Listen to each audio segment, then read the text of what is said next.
লোভ সামলাতে পারলাম না, সত্যি লোভ সামলাতে পারলাম না। পাশাপাশি দুটো কাঁঠাল গাছ। আমি যে জায়গাটায় আমি ব্যায়াম করি রমনা পার্কে, যে এলাকাটা হেঁটে এসে যেখানে ব্যায়াম করি তার অনতি দূরেই ঠিক আমার এর কাছাকাছি বলতে হবে, একেবারেই কাছাকাছি পরপর দুটো কাঁঠাল গাছ। দেখুন অসংখ্য কাঁঠাল ধরেছে।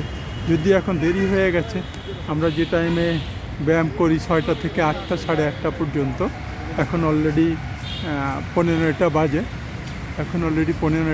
সুতরাং সময়টা একটু দেরি হয়ে গেছে।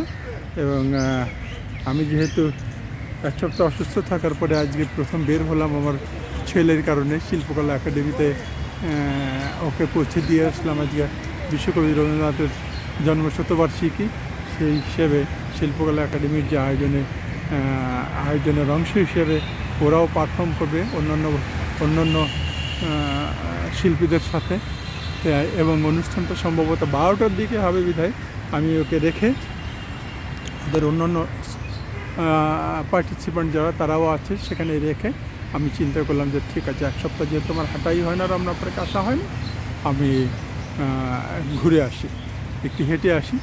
তো হেঁটে আসি, এক সপ্তাহের ব্যবধানে আমার কাছে অনেকটাই ভিন্ন রকম একটা ফিল আসছে। যে কাঁঠালগুলো ম্যাক্সিমাম কাঁঠালই এখন পেকে গেছে বা পাকার পর্যায়ে চলে আসছে। কাঁঠালগুলো ম্যাক্সিমাম পেকে গেছে বা পাকার পর্যায়ে আসছে। পূর্ত বিভাগের লোকজনেরা নিশ্চয়ই উদর ভর্তি করে এখানে যারা আছেন তারাই এগুলো ভোগ করবেন। এইটা তো দেখুন আমি একেবারে এই গাছটাকে আমি দেখাই। দেখুন একেবারে নিচ থেকে, হ্যাঁ, যদিও ছোট ছোট একেবারে নিচ থেকে।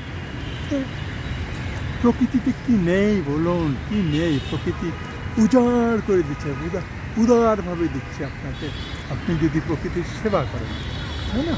আপনি প্রকৃতিকে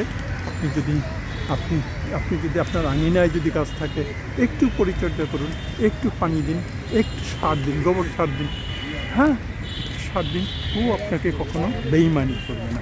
আপনি কোথায় একটু ঘুরিয়ে দেখুন অবস্থা কেমন, কি সুন্দর, হাতের নাগালেই বলা চলে, হাতের নাগালেই একটু বিয়ন্ড দিস, মানে ধরে না একটা মইটই হলে কিন্তু এটি ছোঁয়াই যা, যেগুলো গোড়ায় আছে গোড়ারগুলো তো অনায়াসেই ধরা যাচ্ছে, অত্যন্ত নিকটে। ঠিক ওই গাছটাও যদি আমরা যাই, এই গাছটাও যদিও ছোট থোকা কাঁঠাল তো এরকমেরও হয়, দুই ধরনেরই হয়, থোকাও হয়, আর বড় কাঁঠাল হলে একটাও হয়।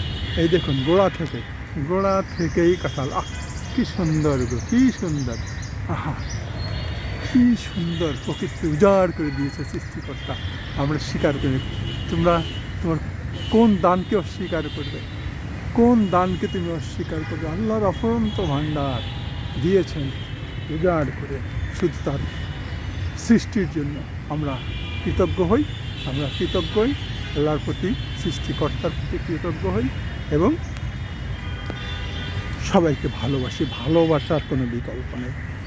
আপনি জিদ করবেন, হিংসে করবেন, বিদ্বেষ করবেন, বিদ্বেষ দিয়ে শুধু হিংসেই হয়, বিদ্বেষী হয়। শুধুমাত্র ভালোবাসাই আপনাকে বিশ্ব জয় করতে সহযোগিতা করবে। আপনি যদি ভালোবাসা দেন, ভালোবাসা পাবেন। হিংসে দিবেন, হিংসে পাবেন। যা দিবেন আপনি প্রতিদান তাই পাবেন উল্টাটা।